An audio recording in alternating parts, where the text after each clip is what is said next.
അവിടെ വിദ്യാഭ്യാസ സ്ഥാപനങ്ങളില്ല, ചൂരൽമലയെ ആശ്രയിച്ചുകൊണ്ട് അവർക്ക് ജീവിക്കാൻ കഴിയില്ല. നിങ്ങളൊക്കെ എവിടെയാണ് താമസം? ഞങ്ങളൊക്കെ പടവെട്ടി കുന്നേലാണ്. ഇപ്പോൾ എവിടെ? ഞാനൊക്കെ ഒറ്റയ്ക്കുള്ള ഒരാളാണ്, വേറെ ആളില്ല. എനിക്ക് 2 പെൺകുട്ടികൾ, അവരെയൊക്കെ കെട്ടിച്ചു വിട്ടാണ്.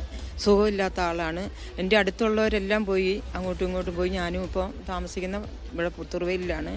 എന്നുവെച്ചാൽ സർക്കാർ വാടക തന്നിട്ട് അവിടെ താമസിക്കുന്നത്. ഞങ്ങൾക്ക് ഈ എങ്ങനെയായാലും അവിടെ പോയി താമസിക്കാൻ കഴിയില്ല. ഇപ്പോഴും പോകാമെന്ന് പറഞ്ഞാൽ ഞങ്ങൾക്ക് രോഗിയാണ്, ഞാൻ നിത്യ രോഗിയാണ്. ഞങ്ങൾക്ക് പോകണമെങ്കിൽ വണ്ടിയില്ല, ഒറ്റയ്ക്കാണ്. എനിക്ക് ഒരു സൈസിലും അവിടെ ഞങ്ങൾക്ക് ജീവിക്കാൻ പറ്റാത്തൊരു കണ്ടീഷനാണ്. നിങ്ങളെവിടെയാണ് താമസം? ഞാൻ പടവട്ടിക്കുന്നിലാണ്, ഇപ്പം മേപ്പാടിയാണ് താമസം. പിന്നെ സർക്കാർ വാടക തരുന്നുണ്ട്. എത്ര കാലം ഈ വാടക തരും? അപ്പോൾ നിങ്ങൾക്കിപ്പോൾ പുനരധിവാസ പട്ടികയിൽ നിങ്ങളില്ല. അപ്പോൾ എത്ര കാലം വാടക എന്നിട്ട് നിങ്ങൾ ഈ വാടക വീട്ടിൽ താമസിക്കുന്ന നിങ്ങൾ കരുതുന്നത്? അതൊന്നും ഞങ്ങൾക്ക് അറിയുന്നില്ല. ഞങ്ങൾക്ക് 27 കുടുംബത്തിനെയാണ് പടവട്ടിക്കുന്നിൽ വീട് ഉൾപ്പെടുത്തി തരാ പറഞ്ഞ്. ഇപ്പോൾ പോയി അവിടെ താമസിക്കാൻ പറയുന്നുണ്ട്. ഞങ്ങൾക്ക് അവിടെ പറ്റൂല, പോകാനും പറ്റൂല, അവിടെ വരാനും പറ്റില്ല. ഞങ്ങൾക്ക് അത്രയും ഭയങ്കര ബുദ്ധിമുട്ടാണ്. ഇനി പോകാണ് ആദ്യമായെങ്കിൽ വെട്ടം വെളിച്ചം എല്ലാ കാര്യങ്ങളും ഉണ്ടായിരുന്നു. ഞങ്ങൾ പണിക്ക് വരുമ്പോൾ ചൂരൽമല ടൗണ് വരെ വെട്ടം വെളിച്ചം എല്ലാം ഉണ്ടായിരുന്നു. ഇപ്പം അതൊന്നുമില്ല ഞങ്ങൾക്ക്. ഇനി അവിടെ പോയി താമസിക്കണം പറഞ്ഞാൽ ഞങ്ങളെ കൊണ്ട് പറ്റൂല. ആ മരിച്ച ശവത്തുമേലെ ചവിട്ടിക്കൊണ്ടാണ് ഞങ്ങൾ പടവെട്ടിക്ക് പോകേണ്ടത്. എന്തുകൊണ്ട് ഞങ്ങൾ പോകാൻ പറ്റും? ഞങ്ങൾക്കൊക്കെ വയസ്സായവരാണ്. ഈ ഗവൺമെൻറ് വാടക എത്ര മാസം കൊടുക്കും?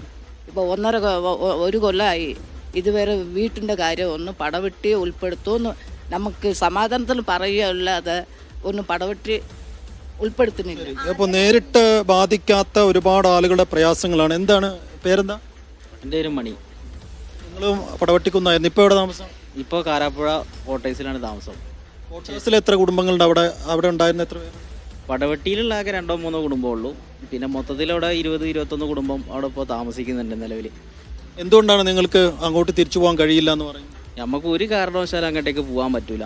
കാരണം 2019 ഒരു പൊട്ട് പൊട്ടിയിട്ട് നേരെ പുഴയിൽ കൂടെ തന്നെ വന്നേ. ആ ഏലമല എന്ന് പറഞ്ഞ സ്ഥലത്താണ് പൊട്ടിയെന്ന്. അപ്പോൾ അത് വേറെ ഈ കൊല്ലം ആരും പോയി പരിശോധിച്ചില്ല. അപ്പോൾ നമ്മൾ ഈ 2ാമത്തെ കൊല്ലം കൂടിയാണ് നമ്മൾ കഴിച്ചിലാവുന്നത്. അപ്പോൾ ഇനിയൊരു കാരണവശാലും നമുക്ക് അവിടെ പോയി താമസിക്കാൻ പറ്റൂല. കാരണം ചെറിയ മക്കളും കാര്യങ്ങളൊക്കെയാണ്. അവരൊക്കെ LKG UKGയിലൊക്കെ കൊണ്ടുപോയി വിടണമെങ്കിൽ നമുക്ക് 13 കിലോമീറ്റർ യാത്ര ചെയ്യണം. പിന്നെ അതുമല്ലാണ്ട് നമ്മളെ വീട്ടിൽ നിന്ന് ഇറങ്ങി വരുന്ന 2 കിലോമീറ്റർ താഴേക്ക് നടന്നു വരണം. റോഡും കാര്യങ്ങളൊന്നുമില്ല. ഇപ്പോൾ റോഡ് വെട്ടിത്തന്നാൽ നിങ്ങൾക്ക് അവിടെ നിൽക്കാൻ പ്രയാസമാണോ? റോഡ് വെട്ടിത്തന്നാലും അവർക്ക് താമസിക്കാൻ കഴിയൂല. 1 വന്യമൃഗത്തിൻ്റെ ശല്യം, 2 അതായത് 1984 ഒരു പൊട്ട് പൊട്ടി, 2019 പൊട്ടി, 2020 പൊട്ടി. അന്നും ഒരു പഠനത്തിന് വിധേയമാക്കാത്തത് കൊണ്ടാണ് ഈ 13 ആളുകൾ ഇന്ന് മരണപ്പെടേണ്ടി വന്നത്. ശരിക്കും ഐസർ മൊഹാലി ഒരു പഠന റിപ്പോർട്ട് നടത്തിയിട്ടുണ്ട്. അത് ഏഷ്യാനെറ്റിന് കൊടുത്തിട്ടുണ്ട്. ആ റിപ്പോർട്ട് സർക്കാർ അംഗീകരിച്ചിരുന്നുവെങ്കിൽ ആ 10, 11, 12 വാർഡിലുള്ള ആളുകൾ മുഴുവനും മാറ്റിപ്പാർപ്പിക്കുമായിരുന്നു. 2019 ഇദ്ദേഹം പറഞ്ഞ മാതിരി 2019 ഒരു പൊട്ട് പൊട്ടിയുടെ ആ പുഴയിൽ കൂടെ വന്നത് കൊണ്ടാണ്. അല്ലെങ്കിൽ പടവെട്ടിക്കുന്ന് എന്ന് പറയുന്ന ഒരു സ്ഥലം തന്നെ അവിടെ നിലവിലുണ്ടാവില്ല. ഇന്നിപ്പോൾ ഞാൻ ജീവിച്ചിരിക്കുന്നത്, എൻ്റെ കുടുംബം ഇന്ന് സേഫായിട്ട് അവിടെ ജീവിച്ചിരിക്കുന്നത്, എല്ലാവരും പരിക്കിലാണെങ്കിലും ഈ നിൽക്കുന്ന ആളുകളുള്ളത് കൊണ്ടാണ് കഴിച്ചിലായത്. ഞാൻ അതിൻ്റെ നേരെ താഴത്താണ് താമസമുള്ളത്. എൻ്റെ വീട് പൊളിഞ്ഞു പോയതാണ്. പക്ഷെ എന്നെ സംരക്ഷിച്ചതും എൻ്റെ കുടുംബത്തിനെ സംരക്ഷിച്ചതും ഈ ആളുകളാണ്. ഇവരെന്തിനാണ് അങ്ങോട്ട് കൊണ്ടുപോയിട്ട് ഇതാക്കുന്നത്? പിന്നെ രണ്ടാമത് നമുക്ക് പറയാനുള്ളൊരു വിഷയം, 36 കോടി റുപ്യ മുടക്കിയിട്ടാണ് നിലവിൽ ചൂരൽമലയിൽ നിന്നൊരു പാലം കെട്ടുന്നത്. ഇവരുടെ റോട്ടിലേക്ക് 2 കോടി, നമ്മളെ സ്കൂൾ റോഡിലേക്ക് 2 കോടി റുപ്യ വെച്ചിട്ടുണ്ട്. ഈ 1 കോടി റുപ്യ മതി 28 കുടുംബങ്ങൾ അവിടെ കൊണ്ടുപോയി താമസിപ്പിക്കാൻ വേണ്ടിയിട്ട്. അപ്പോൾ ഒരു മത്തായി കമ്മീഷൻ എന്ന് പറഞ്ഞൊരു കമ്മീഷനെ നിയോഗിച്ച് ഈ കമ്മീഷൻ ആദ്യം 300 മീറ്റർ പറഞ്ഞു, 500 മീറ്ററും പറഞ്ഞു. അത് തിരുവനന്തപുരത്തേക്ക് എത്തിയപ്പോത്തിന് വല്ല റിസോർട്ട് മാഫിയകളെ സംരക്ഷിക്കാൻ വേണ്ടിയിട്ടാണ് അതെന്ത് ചെയ്തത്, 30ഉം 50 മീറ്റർ ആയതുകൊണ്ട്. അതുകൊണ്ടാണ് ഇവരവിടെ പോയി നിൽക്കേണ്ടി വരുന്നത്. പടവട്ടിക്കുന്നിൽ ഇനി താമസം സാധ്യമല്ല. നമുക്ക് സാധ്യമല്ല. നിങ്ങളിപ്പോൾ എവിടെയാണ് നിൽക്കുന്നത്? ഞങ്ങളിപ്പോൾ 1-ാം മൈലിൽ വാടക കറക്റ്റ് സർക്കാർ തരുന്നുണ്ട്. ഇപ്പോൾ എത്ര കാലം എന്ന് ഉറപ്പില്ല.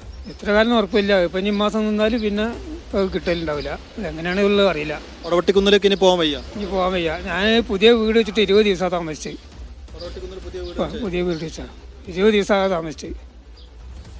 അപ്പോൾ അങ്ങോട്ട് പോകാനും പറ്റില്ല, അവിടെ താമസിക്കാനും പറ്റില്ല. അങ്ങനത്തെ അവസ്ഥ. എന്താണ് പടവട്ടിക്കുന്നിൽ ഇനി വാസം സാധ്യമല്ല? ഒരിക്കലും സാധ്യമല്ല. നമ്മളിത് ചാനലെടുത്ത് മാത്രമേ ഞങ്ങൾ പറയൽ തുടങ്ങിയിട്ട് കളക്ടറായാലും ശരി, നമ്മളെ വില്ലേജ് ഓഫീസറായാലും ശരി, മൊത്തത്തിൽ ഞങ്ങളൊരു 10-27 കുടുംബം ഒറ്റപ്പെട്ടിട്ട് 1 വർഷം തികയാണ് ഇന്ന്. ശരിക്കും പിന്നെ 30-ാം തീയതി വരികയാണെങ്കിൽ ഇതുവരെ കണ്ണ് തുറന്നില്ല. ഞങ്ങൾ ആരോടാ പറയേണ്ടത്? ഇവിടെ ഇരിക്കുന്ന ക്യാൻസർ രോഗികളുണ്ട്, വയസ്സായവരുണ്ട്, ഉമ്മ ഉപ്പ, അതുപോലെ തന്നെ ഹാർട്ടിന് പ്രോബ്ലം, എല്ലാം പ്രശ്നം തന്നെ. ഇനി റോഡ് ആർക്ക് വേണ്ടിയിട്ടാണ് ഇവർ റോഡ് ചെയ്യുന്നത്? റോഡ് ചെയ്തോട്ടെ, അവിടെ കൃഷിക്കാരുണ്ട്, അവർക്ക് വേണ്ടി റോഡ് ചെയ്തോട്ടെ. പക്ഷേ ഈ പാവപ്പെട്ട 27 കുടുംബത്തിന് വേണ്ടിയിട്ട് കോടികൾ മുടക്കി റോഡ് ചെയ്യേണ്ട ഒരു കാര്യമില്ല. കാരണം ഒന്നാമത് ഞങ്ങളെ ജോലി നഷ്ടപ്പെട്ടു പോയി. അപ്പോൾ എത്രയും പെട്ടെന്ന് സർക്കാർ കണ്ണു തുറക്കണം എന്നാണ് ഈ വേളയിൽ നമുക്ക് പറയാനുള്ളത്. ഞങ്ങൾക്ക് ഇനി അവിടെ നിൽക്കാൻ പറ്റൂല. ഞങ്ങൾക്ക് ആ വഴിക്ക് പോകാനുള്ള റോഡ് നന്നാക്കിയാലും ഞങ്ങൾക്ക് അവിടെ താമസിക്കാൻ കഴിയൂല. കാരണം അവിടെ വന്യമൃഗത്തിൻ്റെ ശല്യം കൂടി വരിക. ഞങ്ങൾക്ക് ജിൽസി, അപ്പോൾ ഇതാണ് അവസ്ഥ എന്ന് വെച്ചാൽ ഇപ്പോൾ മുണ്ടക്കൈ പള്ളിയുടെ മുകളിലേക്ക് വെള്ളം വരണമെന്നുണ്ടെങ്കിൽ, മുണ്ടക്കൈ പള്ളിയുടെ മുകളിലേക്ക് ഒരു കല്ല് വന്ന് വീഴണമെന്നുണ്ടെങ്കിൽ ഒരു കാലത്ത് മുണ്ടക്കൈക്കാർ വിചാരിക്കാത്ത ഒരവസ്ഥയിലേക്ക് വെള്ളം ഹൈറ്റിൽ കുത്തിയൊലിച്ചിറങ്ങി വന്നതാണ്. അങ്ങനെ കുത്തിയൊലിച്ച ഒരു ഉരുൾ വന്നെങ്കിൽ ഇപ്പോഴത്തെ അവസ്ഥയിൽ പടവെട്ടിക്കുന്നിലേക്കും ഇനി ഒരു പുതിയ ഉരുൾ വന്നാൽ, അങ്ങനെ വരാതിരിക്കട്ടെ, ഇനി വന്നാൽ തന്നെയും പടവെട്ടിക്കുന്ന് സേഫാണെന്ന് ഘട്ടത്തിൽ നമുക്ക് പറയാൻ കഴിയില്ല. മത്തായി കമ്മിറ്റി അവിടെ ചുവന്ന കല്ലിട്ട് പോയിട്ടെങ്കിൽ കൂടിയും, അത് വാസയോഗ്യമാണെന്ന് പറയുന്നുണ്ടെങ്കിൽ കൂടിയും, ഈ മനുഷ്യർക്ക് പടവെട്ടിക്കുന്നിലേക്ക് തിരിച്ചു പോകാൻ വലിയ ഭയമാണ്, പേടിയാണ്. ഇനിയിപ്പോൾ ഒരു പകൽ വെളിച്ചത്തിൽ മാത്രം ജീവിക്കാൻ കഴിയുന്ന, നിലവിൽ തന്നെ വന്യജീവികളുടെ ശല്യവും മറ്റു പല ബുദ്ധിമുട്ടുകളും അവിടെ ഉണ്ട്. ഇനിയിപ്പോൾ റോഡ് വെട്ടി അവിടെ തിരിച്ചു പോയി കഴിഞ്ഞാൽ തന്നെ രാത്രിയായാൽ അവർക്ക് പേടിയാണ്, അവരുടെ മക്കൾക്ക് പേടിയാണ്, പലതരത്തിലുള്ള പ്രയാസങ്ങളുണ്ട്. ചൂരൽമലയെ ആശ്രയിക്കാൻ അവർക്ക് കഴിയില്ല. മേപ്പാടിയിലേക്ക് വരണം. മേപ്പാടി എന്ന് പറയുന്നത് 13 കിലോമീറ്റർ ദൂരമാണ്. അവിടെ സ്കൂളില്ല, ഒരു സ്ഥാപനങ്ങളുമില്ല, ഒന്നുമില്ല. അപ്പോൾ ഈ പ്രയാസത്തിലാണ് ഇവരുള്ളത്. അപ്പോൾ നേരിട്ട് ഇത് ബാധിക്കാത്ത കുറേയധികം മനുഷ്യർ മുണ്ടക്കയിലും ചൂരൽമലയിലും ഒക്കെ ഉണ്ട്. അതിൽ ഏറ്റവും വലിയൊരു വിഭാഗമാണ് പടവെട്ടിക്കുന്നുകാർ. അതുകൊണ്ട് പടവെട്ടിക്കുന്നുകാരുടെ കാര്യത്തിൽ യാഥാർത്ഥ്യം മനസ്സിലാക്കിക്കൊണ്ട് ഒരു കാര്യക്ഷമമായ ഇടപെടൽ അധികൃതരുടെ ഭാഗത്തുനിന്ന്, ജില്ലാ ഭരണകൂടത്തിൻ്റെ ഭാഗത്തുനിന്ന്, സംസ്ഥാന ഭരണകൂടത്തിൻ്റെ ഭാഗത്തുനിന്ന് ഉണ്ടാവണമെന്നാണ് ഇവരുടെ ആവശ്യം. ജിൽസി, സർക്കാരിന്റെ ഭാഗത്തു നിന്ന് നോക്കുമ്പോൾ പടവെട്ടിക്കുന്നുകാർ ദുരിതം ബാധിച്ച ആളുകളല്ല, ദുരന്ത ഭൂമിക്ക് സമീപമുള്ള ആളുകൾ മാത്രമാണ്. അവരുടെ വീടുകൾക്ക് കേടുപാടുകൾ സംഭവിച്ചിട്ടില്ല, അവർക്ക് മറ്റ് നാശനഷ്ടങ്ങളില്ല. അതുകൊണ്ട് തന്നെ പടവെട്ടിക്കുന്നുകാർ അവിടെ തന്നെ ജീവിച്ചോട്ടെ എന്ന് സർക്കാർ നിശ്ചയിക്കുമ്പോൾ അവർ നേരിടുന്ന വെല്ലുവിളികൾ കൂടിയാണ് മീഡിയ വൺ പുറത്തെത്തിക്കുന്നത്. കഴിഞ്ഞ കുറേ കാലങ്ങളായി അവർ വലിയ സമരത്തിൽ കൂടിയായിരുന്നു. 27 കുടുംബങ്ങൾ, അവരെ സംബന്ധിച്ചിടത്തോളം ജീവിതം ദുരിതമയമാവുകയാണ്. അവരുടെ ജീവനോപാധികൾ നഷ്ടമായി, അവർക്ക് സഞ്ചരിക്കാൻ റോഡുകളില്ല. ഈ ദുരന്ത ബാധിത പ്രദേശത്തിലൂടെ, അതായത് കൃത്യമായ റോഡില്ല, ഒരു ചെളി നിറഞ്ഞ ഒരു പ്രദേശത്തുകൂടെ വേണം പടവെട്ടിക്കുന്നുകാർക്ക് അവരുടെ സ്ഥലത്തെത്താൻ. ഇപ്പോൾ സർക്കാർ വാടക നൽകുന്നുണ്ട്. 27 കുടുംബത്തിൽ ഒരാൾ മാത്രം ഒഴിച്ച് ബാക്കി എല്ലാവരും പലയിടങ്ങളിലായി വാടകയ്ക്ക് കഴിയുകയാണ്. ഇനി ഒരു പക്ഷേ പുനരധിവാസമൊക്കെ പൂർത്തിയാകുന്നതോടുകൂടെ പുനരധിവാസ പട്ടികയിൽ ഇല്ലാത്ത ഇവരുടെ കാര്യം എന്താകുമെന്നുള്ള ആശങ്ക അതങ്ങനെ നിലനിൽക്കുകയാണ്.